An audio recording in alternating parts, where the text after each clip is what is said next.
Saudara-saudari terkasih, apakah saudara sudah memulai hari ini dengan penuh sukacita dan punya niat untuk berbuat baik meskipun kecil? Semoga Tuhan memberkati niat baik saudara. Hari ini saya ingin mengawali renungan saya dengan sebuah cerita menarik.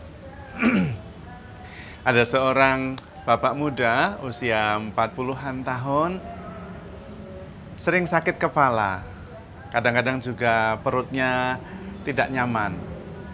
Maka dia pergi memeriksakan ke dokter. Dan dokter kemudian memeriksa dan mengatakan kepada bapak itu, bapak punya gangguan lambung. Asam lambungnya sering kali naik. Jangan banyak pikir. Sakit kepala itu juga karena terlalu banyak pikir. Dan itu berkaitan. Nah, sesudah diperiksa, diberi obat. Diberi obat lambung untuk menetralisir supaya asam lambung jangan terlalu naik tinggi. Juga diberi obat penahan sakit kepala, supaya tidak sakit kepalanya. Maka bapak itu pulang dengan senang hati, lalu obat mahnya dikasihkan kepada mama mertuanya. Karena menurut dia, mama mertuanya lah yang seringkali marah-marah dan membuat dia kepikiran lalu sakit perut, mahnya terganggu, asam lambungnya naik. Obat sakit kepalanya dikasihkan kepada istrinya, karena menurut dia istrinya yang paling cerewet. Dan seringkali membuat dia pusing.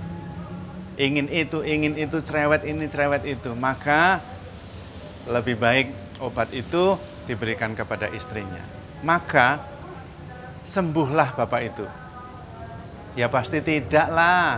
Oh, yang sakit dia, sakit perut-perutnya dia, masuk yang suruh minum mertuanya, lalu dia yang sembuh. Kepalanya ya tetap sakit, wong itu kepalanya dia, masuk istrinya yang suruh minum obat sakit kepala. Kisah ini menarik, nampaknya lucu, aneh, tapi sering terjadi dalam hidup kita. Buktinya, kalau pengakuan dosa, saya tidak boleh menceritakan siapa yang ngaku dosa, dosanya apa, nggak boleh sih. Tapi sekitar itu, untuk menjadi bukti saja. Saya seringkali kalau menerima pengakuan dosa itu kadang-kadang juga terjadi lucu-lucu. Yang diakukan, orang masuk, yang diakukan itu ternyata adalah dosanya orang lain. Dia lapor, suami saya begini. Dia itu begini. Anak saya begini, mertua saya begini, bos saya begini. Ini pengakuan dosa atau curhat? Mengaku dosa atau laporan dosanya orang lain? Nah, itu yang sering kali terjadi. Kadang-kadang saya juga bingung, ini saya harus mengampuni dosanya atau dosa mertuanya atau dosa pasangannya ya? Tapi itulah yang terjadi. Kita sering kali mau perubahan, tapi kalau bisa yang berubah orang lain. Lah ya aneh toh itu. Sebetulnya kalau kita mau merasa nyaman, ya kita yang merasa nyaman, maka cari apa yang membuat kita merasa nyaman. Harusnya gitu. Jangan meminta orang lain yang harus membuat kita nyaman. Oh, yang mau merasa nyaman kita kok suruh orang lain. Tidak ada orang lain yang akan mengerjakan apa yang kita inginkan sesuai yang kita mau. Apalagi kita bisa mengerjakannya sendiri. Ya kita kerjakan sendiri. Kalau kita ingin berubah, ingin situasi sekitar kita berubah, ya kita yang mulai perubahan itu. The world will not be changed until unless we change. Dunia tidak akan berubah sampai kita berubah. Dan sebetulnya perubahannya tidak sulit. Fokus saja untuk meningkatkan kualitas pribadi. Kompetensi kita yang perlu dinaikkan supaya kemudian menjadi lebih berkompeten. Karena setiap kompetensi itu pasti ada rewardnya. Itu pasti, sudah otomatis. Baru saja juga salah satu keluarga bercerita dia mau pindah kerja di tempat lain. Karena dia sungguh-sungguh dibutuhkan di sana. Bahkan perusahaannya sudah menggaji dia. Meskipun dia baru hanya mengatakan, ya saya siap kerja denganmu. Padahal dia masih bekerja di tempat lain, tetap sudah digaji. Saking tidak mau kehilangan orang ini, saudara saya itu. Kenapa?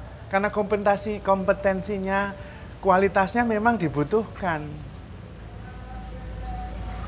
Kemarin juga di paroki ada pemilihan banyak sekali.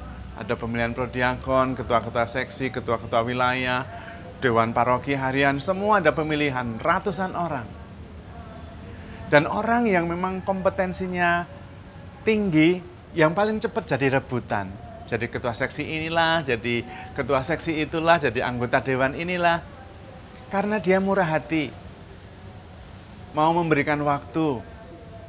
Dia juga memang mampu bekerja sama dengan baik dengan orang lain. Semangat melayaninya luar biasa, ya cepat seperti itu dicari. Tetapi banyak juga yang kemudian, wah ini enggak cocok, dia orangnya baik tapi ya kayaknya enggak mampu deh kalau harus nanti menghandle pekerjaan seperti ini. Nah, enggak jadi. Oh dia mampu itu, dia pinter, tapi sulit kerja sama orang. Nah, masalah. Maka kita perlu sebetulnya meningkatkan kualitas pribadi kita. Perlu meningkatkan kompetensi kita, kemampuan kita. Sebetulnya fokus di situ saja. Maka dunia kita akan berubah. Diri kita akan berubah, dunia kita di sekitar kita juga berubah. Karena memang kita sendiri sudah mengawali perubahan itu. Dan tidak sulit, fokus pada peningkatan kualitas pribadi. Masalahnya itu bukan tidak ada pekerjaan di sana. Tetapi masalahnya adalah kompetensi kita, kemampuan kita tidak bisa memenuhi tuntutan pekerjaan yang ada. Itu soalnya. Dan sebetulnya bukan hanya di masalah pekerjaan, di masalah relasi, kita juga dibutuhkan kompetensi tertentu. Kalau kita ingin relasi kita membaik, keluarga kita harmonis, ya kita yang harus meningkatkan kualitas pribadi kita. Menjadi lebih mampu mendengarkan, menjadi lebih sabar, menerima apa adanya, dan menghargai pasangan dan anak-anak. Pasti keluarga berubah menjadi lebih harmonis. Kalau kita ingin keluarga kita harmonis, kita yang membuat keluarga kita harmonis. Mulai dari diri kita sendiri. Fokus pada peningkatan kualitas pribadi kita. Bukan menuntut orang lain yang berubah. Itu sama saja pergi ke dokter, kita yang sakit, mau sembuh, orang lain yang suruh minum obat. Yang nggak sembuh, bisa malah menjadi tambah buruk. Dan sebetulnya, kita pasti bisa. Karena kita diberi kemampuan dan modal yang luar biasa oleh Tuhan. Semuanya. Tapi Romo, modal saya tidak, bakat saya tidak sebanyak orang itu. Tidak. Bukan masalah bakat. Modal utama adalah kasih setia dari Tuhan yang berlimpah-limpah, luber-luber. Itulah modalnya. Karena kita begitu dikasihi Allah, maka kita mempunyai motivasi untuk berbuat baik. Nah, itu modal. Karena kita sudah menerima kasih karunia Tuhan yang meluber-luber, maka saya mempunyai rasa syukur yang membuat saya tidak menyerah untuk berubah menjadi lebih baik. Wah, itu juga modal besar. Maka saudara-saudari terkasih, mari kita fokus pada perubahan kita masing-masing menjadi lebih baik, menjadi lebih bahagia juga. Kalau kita ingin hidup kita damai, ya kita cari apa yang bisa membuat kita damai. Dan fight for it. Sesederhana itu. Kita yang mengusahakannya. Jangan menunggu orang lain mengerjakan untuk kita. Enggak pernah akan ada. Karena itu perasaan-perasaan kita sendiri. Hati-hati kita sendiri. Dan orang lain juga punya persoalannya sendiri. Maka mari kita bermodalkan kasih Allah yang luar biasa itu. Berjuang, never give up. Baik dalam pekerjaan, dalam relasi, dalam komunitas. Fokus menambah, memberi nilai tambah terhadap diri sendiri. Nilai tambahnya bisa makin nyaman, makin sabar, makin pengertian. Memberi nilai tambah juga kepada komunitas, menjadi makin akrab, menjadi makin terbuka, menjadi makin happy. Memberi nilai tambah juga kepada keluarga kita, makin rukun, makin saling menolong, makin ikhlas satu sama lain, makin harmonis. Mulainya dari kita. Dan fokus pada peningkatan kualitas pribadi dengan modal yang sudah diberikan Tuhan begitu luar biasa. Yaitu kasih dari Tuhan yang berlimpah-limpah, yang tinggal kita syukuri dan memotivasi kita untuk makin hari makin baik.